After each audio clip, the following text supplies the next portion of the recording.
smartphone cameras versus DSLR cameras and mirrorless cameras. Which one is better?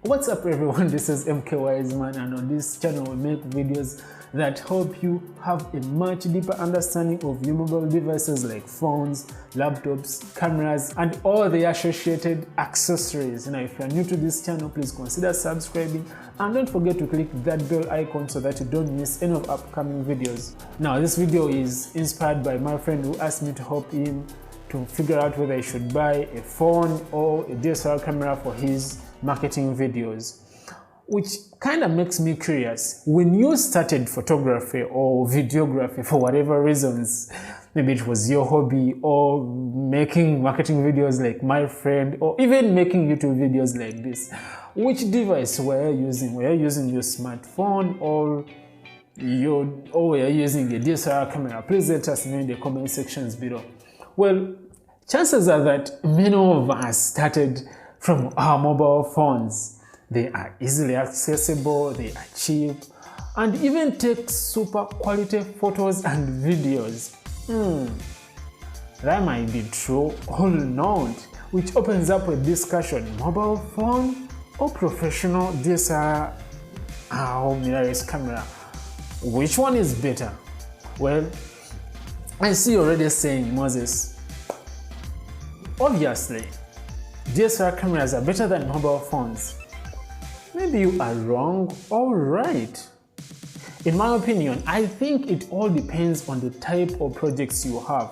Considering speed, portability, and external accessories required, I will choose my mobile phone with features like live focus, which kind of works like auto focus, like auto tracking in most DSLRs, not to mention that not all DSLRs have it.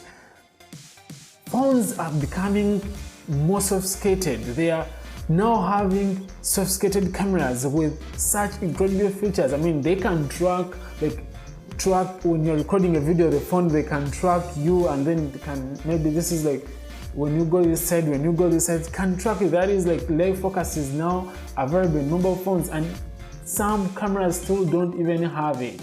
Okay, not to mention that mobile phones, you can now shoot that crispy looking 4K video at a frame rate that is even much better than most pro cameras on the market. You know, like if you look at some high-end cameras, they don't even have 4K. Here we have cameras like the Note 10 Plus, the iPhone 11 Pro, and the other phones from companies like Oppo, Vivo, which can shoot 4K at 60 frames per second. Anyway, let me stop the rant. We now all agree that our mobile phones can be used to shoot quality videos. But what are the drawbacks of these mobile phones? Like, what are the drawbacks of these smartphones? Number one, small image sensors. The larger the image sensor, the higher the quality of the image, and vice versa.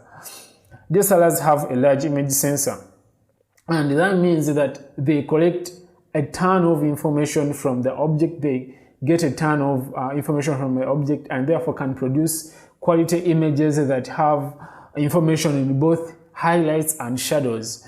To get this, like, just take a picture of the same object in the same lighting conditions using your phone and a camera. You will find out that one using your camera would be much more better than that one when using your phone, because the camera has a large image sensor. That means it will have all the details about the object.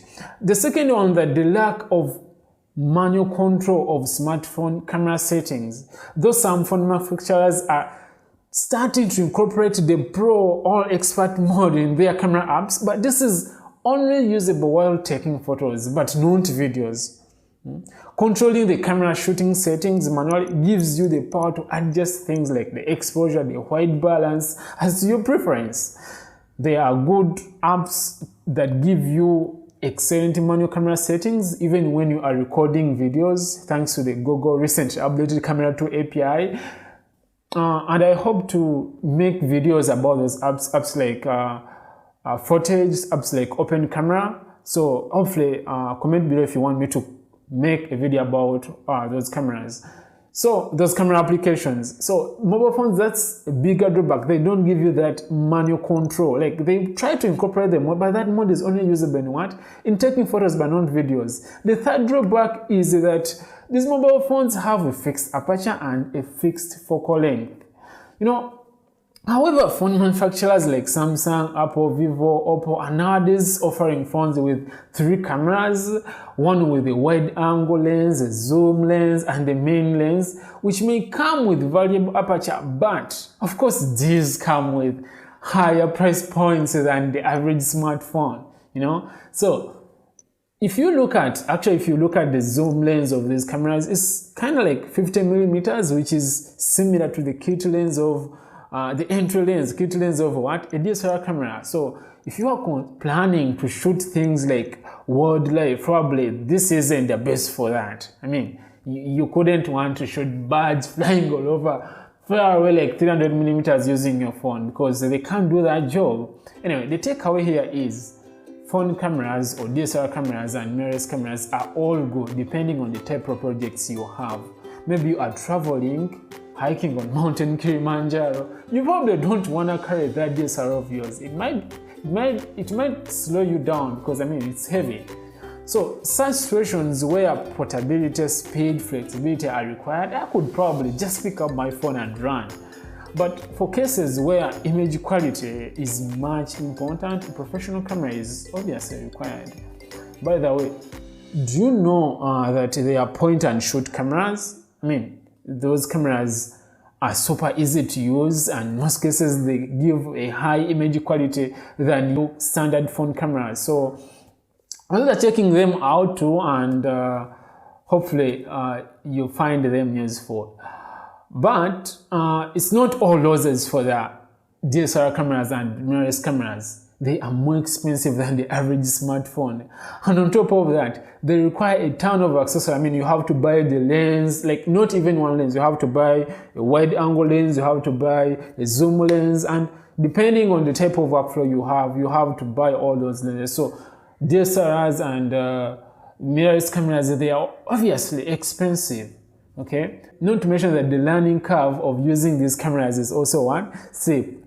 Anyway, that is just to scare you. They aren't that difficult to use if you take your time to learn how to use them properly. Anyway, that's it for this video. Subscribe to this channel and click the bell icon so that you don't miss any of our upcoming videos. See you in the next video. Peace.